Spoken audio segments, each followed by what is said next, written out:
Hello and welcome to the Gaggle, where we challenge and, if necessary, destroy media narratives. I'm George Szamuely. With me today, of course, is co-founder of the Gaggle, Peter Lavelle, host also of RT's talk show Crosstalk. Well, Peter, I thought it was time that we had another look at our mailbag. We get lots of very interesting mail, and so I thought, we'd answer a couple of the questions that people have thrown our way. And there's a kind of nice light-hearted one to start with.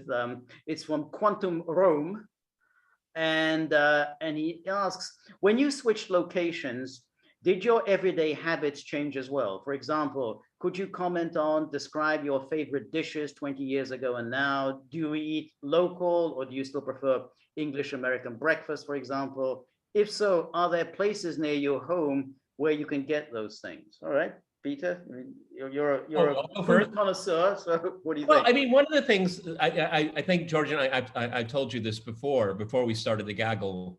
The origins of this is that you and I in lockdown just started to talk to each other because we were bored. Okay. One of the things that happens when you change locations, things like milk and eggs taste differently.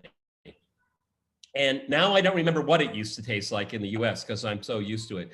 As far as cuisine is concerned, I'm not a big fan of Russian food, to be honest with you, but I do like Uzbek food. I like Georgian food, or Ukrainian borscht, which is and it's great because you have Polish borscht and you have Russian borscht and you have Ukrainian borscht. Everybody's got borscht and it tastes different everywhere, okay? Right. And usually it's always tasting really good.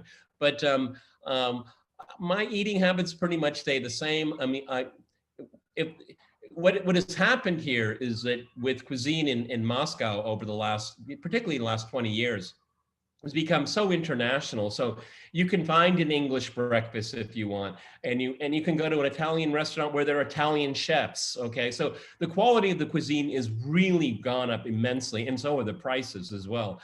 Our good friend, mutual friend Dmitry Babic's his birthday today, so I took him to a steakhouse, one of my many favorites in Moscow, and we had a very nice meal. But my tastes more or less stay the same. I'm just not really into the local food that much. Right.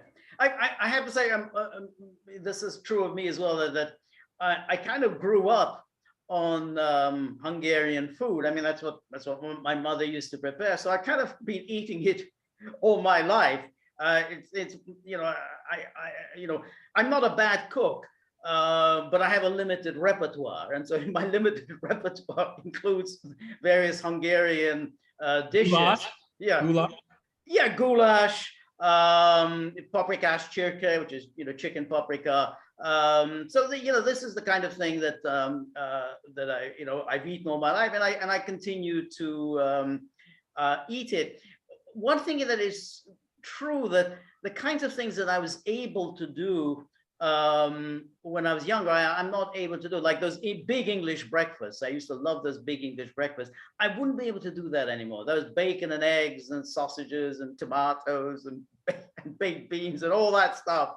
I have no idea how I was ever able to eat that. I know there's no way that I could eat anything like that today. So I think it's just, certain things I've dropped more because I know physically I'm just not able to cope with those kinds of dishes. And to top it off here, I keep talking about cuisine in Moscow, but I actually prepare food more and more often at home. Okay, right. Because delivery services of high quality beef, for example, so I can buy in bulk and put it in the freezer and stuff like that. So I mean, it's cheaper. The quality is really, really high, and it's at my convenience. So nice question. It's kind of different. Very, very good question. Right. About politics all the time. That's it. So then, let's see if there's something, someone else. Yeah. So this is again from Quantum Rome, and I'm a little puzzled about this question. I mean, maybe Peter, you'll understand it better than I can. He asked, what do you think of the opinion expressed by Russian political analyst Dmitry Drobinitsky that the actual meaningful result of the Biden administration's involvement in Nord Stream 2 negotiations extracted a promise from the German chancellor that German business will abstain from German EU politics and let the US Democratic Party manage all the rest.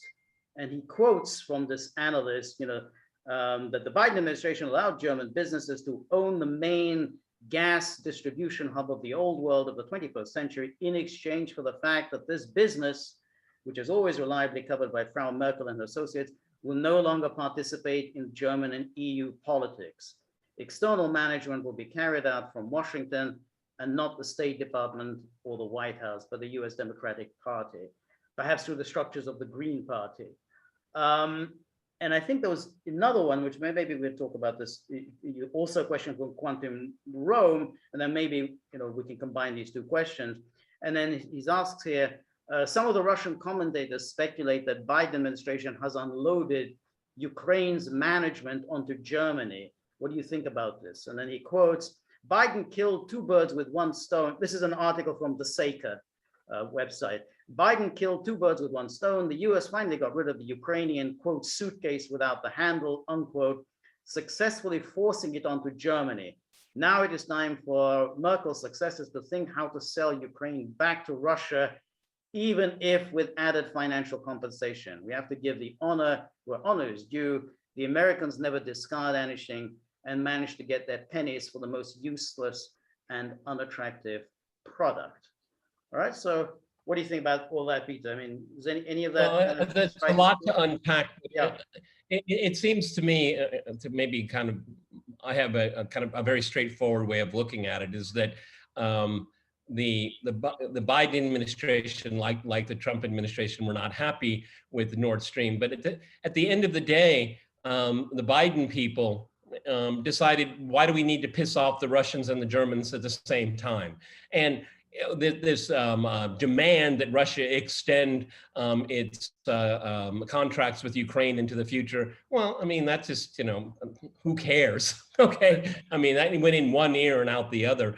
Yeah. I think that one thing is for sure, and not for the Atlanticists, because these people are ideologically possessed and obsessed, but there's Ukraine fatigue all over the place, okay? And the Russians knew this was going to happen, okay? I have had many very long and heated discussions about Ukraine since 2014, and I've always said that the Russians have a long game because they can afford to.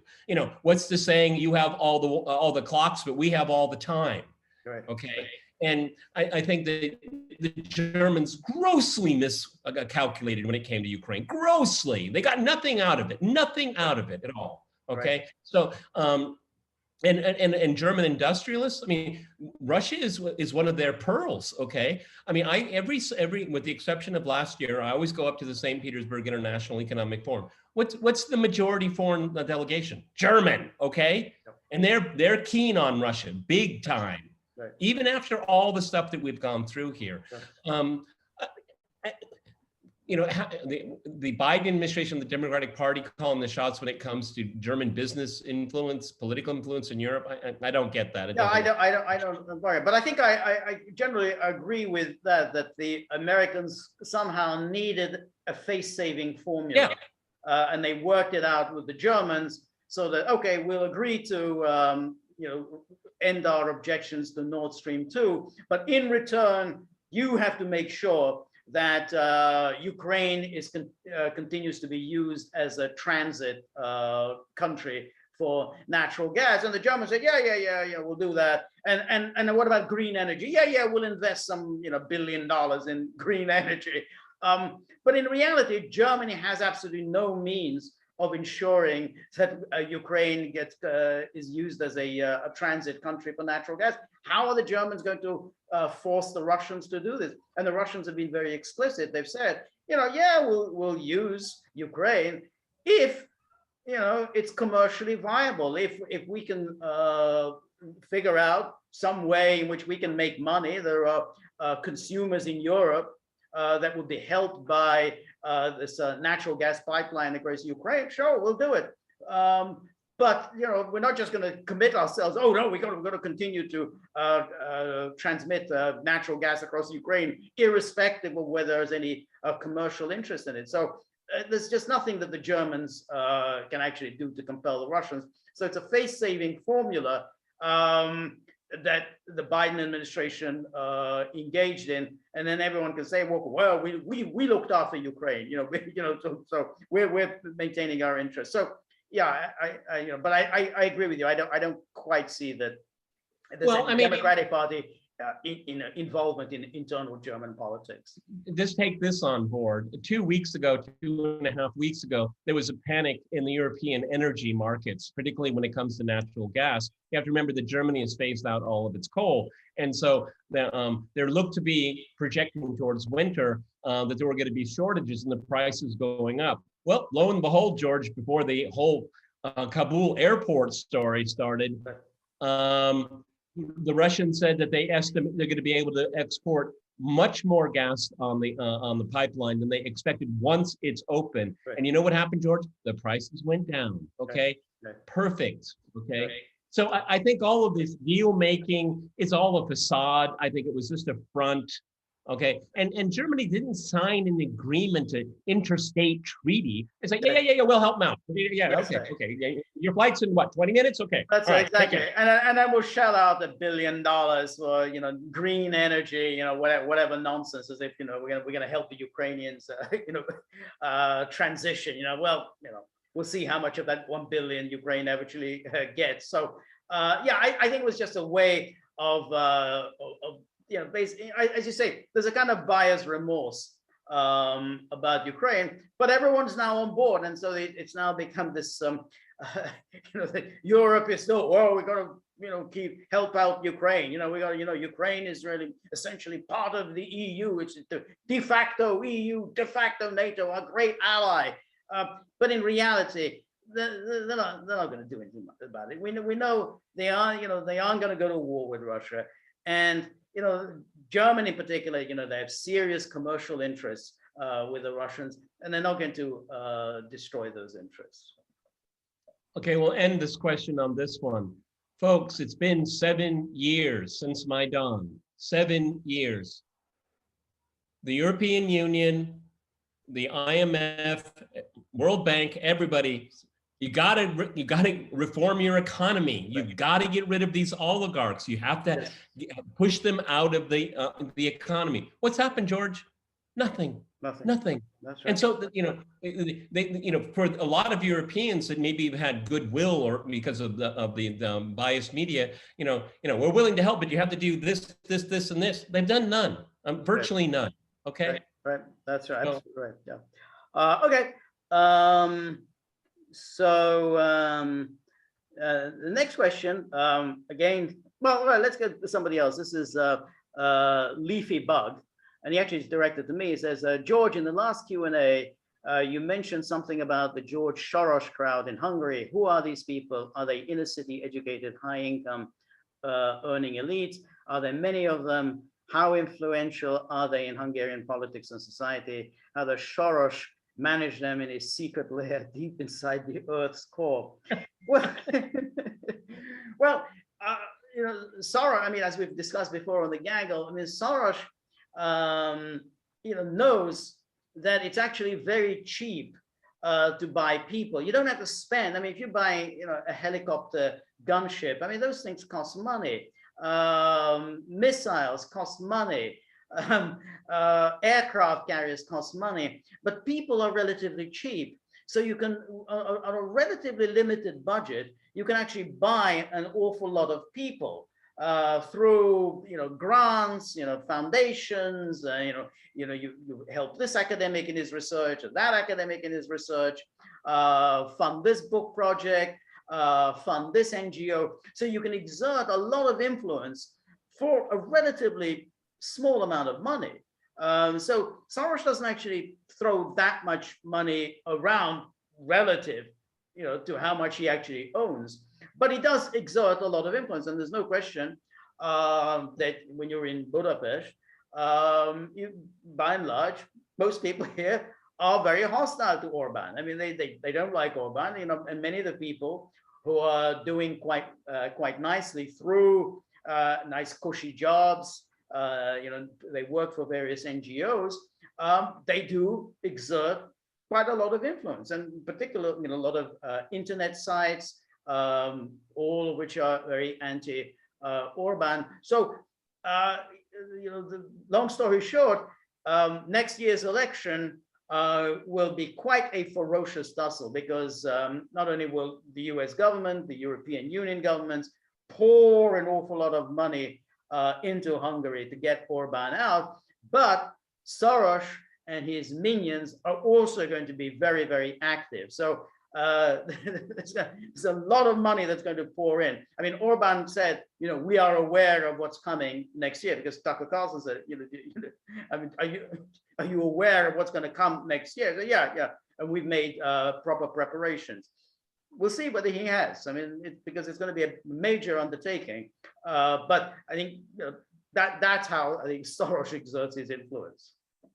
Yeah, I mean, and also you can look at district attorneys in the United States where I mean, in a way, you have to admire that they're strategizing, because they're laser focused on certain key office holders that have actually outsized power, amazing amount of power, and you pinpoint that, and that's why his NGOs they cultivate highly motivated people to become very, very dependent. You don't need a whole lot. I mean, George and I talk politics every single day. Most people, the vast majority of people, don't. Okay, when you have people that are just laser focused, they can have an impact. Okay, I don't deny that. What you just said. I mean, that's a very good example of how Soros operates. Because the point about these elections, these district attorney elections, is that almost nobody pays any attention to them. They're very low-key elections. So again, you don't have to pour in that much money to have an enormous impact. No one knows who any of the candidates are. No one's very interested. So you can go in, pour a lot of money behind the Soros favored candidate, and then lo and behold, suddenly, wow, some nutcase is the new district attorney. And then how was that achieved? Well, because Soros was very clever. He targeted the districts that needed to be targeted, and he got his people in. So that's how he operates. Relatively low budget, but an enormous impact. So he really does get a big bang for the buck. Yep. And that's how it works here. I mean, we're always taught grassroots and all. And no. It's laser focused. It's like Colonel House, that was the advisor to Woodrow Wilson. He was the one. You hear it now, Karl Rove and all these talking heads, about, you don't need to flip states. You need to flip certain districts, okay? And then, if you find the right combination, you get the bigger whole. But why waste your money on all of these other elections when it's this one and this one and this one, and it's a whole. And he's the one that came up with the idea, okay? And this is what NGOs do as well. Yeah, no, that's right. And that's why it's so extraordinary when in the United States you get some of these people on television. You said, "Wow, that's the district attorney." It's like, this person, kind of belongs to some, loony university department in some, which no one's ever heard of. Now, she's exerting an enormous amount of influence. She's the DA. So yeah, that's how you do these things. All right. There's another question. That's a kind of interesting one. This is again from Quantum Rome. Have you ever radically changed your political views? If so, was it the result of persuasion, revelation, or an event? Okay. I was really quite liberal when I was younger. Yes, I was. And then I went to communist Poland, and then things started to change. Was when I went back to the University of California after spending some time in Poland, and everyone's wearing a Mao hat and talking about the revolution. I was just like, no, I saw it. Nope, not for me, not for me. Okay. It's really interesting is that the left has just pushed me away. I mean, they've just told me to take a hike. I mean, I try to engage in conversation based on facts and people with good faith. But, our politics are very poisoned right now. So, and then, I guess what happened to George and I, is that, on this issue here, you can compromise. And you're like, okay, all right, fine. And then they go to the next, and then before you know it, it's like, whoa, they're taking everything. Right. They control everything. Right. And you can't dissent. Right. I've given up on that. I'm very, very suspicious.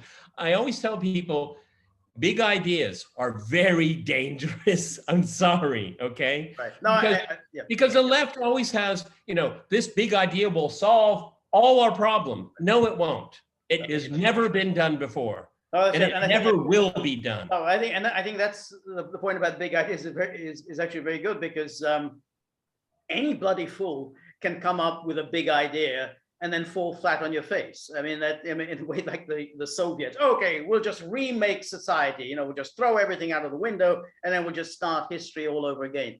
A ridiculous idea, and of course, very quickly they fell on their faces, and then you can't just start all over again. So yeah, I mean, you have to admire, countries that don't go for some, giant idea, but, make, small ideas, like the Japanese, they move with smaller ideas, small workable ideas, not some big notion, and then you immediately fall flat on your face. But defund the police. Exactly, exactly. Oh, we come on the police. Well, let's make them social workers. Bloody good idea. No one's ever thought of that. Yeah. I mean, also, it's a truism, but the older you become, the more experience you have. Okay. And I think that happens to all of us here. Okay. Right. I mean, I was taught, I was very, very little during the civil rights movement. And from what I understood, it's a good thing. Okay. It was good ending those kind of things. Okay. And what I've seen in my lifetime is people want to take that paradigm and replicate it on so many other issues. Right. Everybody every generation needs its cause, its revolution, and stuff like that. And I'm very shy, very much away from it, because I don't see the results, the good results. That's right. I would just say, to answer Quantum Rome's question, I mean, there was an event which I think did drastically change my views, and that was after the Cold War and the onslaught on Yugoslavia. Because, before that, I really didn't know that much about Yugoslavia, but I was suddenly puzzled by, well, how come everyone suddenly hates this country? I grew up with everybody thinking this is a really cool place. The Serbs, exactly. They had this great cinema. Everyone raved about Yugoslavian films, and then there were all these. The third way. Exactly, the third way. That's right. And exactly, Yugoslavia was a founding member of the non-aligned movement. It was neither Soviet Union nor in the United States camp, and they had all this decentralized economy. And then they had all these philosophers, the Praxis group, and everyone talked about these really interesting, kind of sophisticated Marxist philosophers in Yugoslavia. And suddenly, overnight, they just became this, hated people, and they, and everyone just mobilized with this anger and towards them, and we had to use force against them. And I kind of thought, well, something's wrong here. And then it was really a part of the NATO and the West in general. They needed an enemy to keep it going, to keep justifying itself. It happened just as the Warsaw Pact was dissolved, and just as the questions were arising. Hey, how about liquidating NATO? I mean, what the hell? What do we need NATO for? And then suddenly, whoa, we need it. Look at Yugoslavia. And so that's why I kind of got very interested in that and realized really how distorted and how deceitful the entire narrative about what happened in Yugoslavia was. So from that moment on, really, I was kind of a fairly conventional Cold War thinker before that. So I really turned against interventionism and even much of the Cold War ideology, which is way over the top. But that's the benchmark, the watershed is that, okay, I was basically a Cold War liberal, like, almost everybody I knew. Okay. But then, it's over. You can't ask any questions now, or you're labeling countries like Yugoslavia like it was the Soviet Union. Well, that's nonsense. It's not true at all. I remember that's what we were taught too. It was the third way. It was a compromise. All this, and then that's when you start questioning, because you're saying those are old questions with old answers. That's over. Why are we fighting this over and over and over again? It's gone. And I thought, and it was Brzezinski. It was communism. No, it wasn't. It was the Russians you didn't like. That's right. That's right. No, the mask came off. Now it was always about the Russians. Exactly. I thought it was about communism. Right. Brzezinski was an interesting one, because Brzezinski, both his intense Russophobia, coming from his, given his Polish background, but he also had these geopolitical ideas of marginalizing Russia. I mean, that whole, the idea that you've got to control the Eurasian continent and push Russia out into the periphery. So, that was, you thought, hey, that wasn't really part of the Cold War. I mean, exactly, it was all about communism. We said, well, the only problem we have with Russia was communism. We don't have anything against the Russian people, but or the Russian nation or its history or whatever. But Brzezinski, he really did, and he's a very influential thing. And he never got anything fundamentally right, okay? No. Because of his Russophobia, because of his hatred of Russia, it blinded him to his thing. He always wanted to, I'm the alternative Henry Kissinger. No, you're not. Right. No, you never were. You aspired to. And Henry Kissinger's a pretty evil dude, okay? But he's not stupid. Right. Yeah, I know that's right. And that really, all of that. So you suddenly created this new Cold War, the revamped Cold War ideology. So you had the Brzezinskiism, and then you had all of those, the neocons, the people around Paul Wolfowitz, who said, oh, well, now we have to have American complete supremacy. So we have to make sure that nowhere, anywhere on the world, in no continent, will any power emerge that could ever challenge the United States. So this full spectrum dominance. And suddenly, this suddenly, from the early 90s on, this became a powerful ideology. So to me, it was Yugoslavia that revealed that where everything was going, and we're kind of living with the consequences now. And at the end of the day, who's the ideological power? It's the West. You and I coming up, it was the East. Right. Okay, they were the ideological ones. Now we realize that's not true at all. That was a shattering event. Okay, so, yeah. And George and I have huge advantages over other people. We live in these places. Okay, we know these places. Right. Okay, so these people with their armchair intellectuals in think tankistan, they don't. No, that's absolutely right. Well, that was the mailbag. A nice selection.